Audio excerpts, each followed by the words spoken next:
Paldo. Sa paldo. Santo Niño. Ito ninyo. Pumasok din kami sa simbahan pero hindi na kami nag-video doon.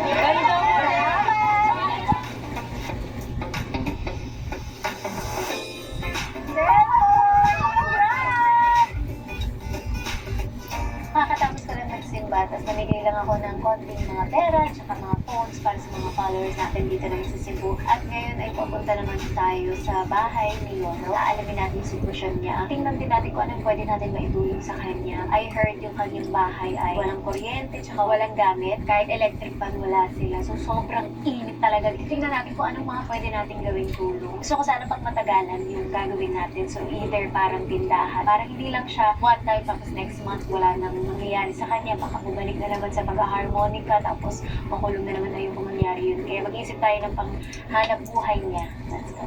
Okay, kasama natin si Kuya Rinaldo. Siya ang asawa ng pinsan ni Lolo. Yes, ma'am. Kita ko sa kanya, ma'am.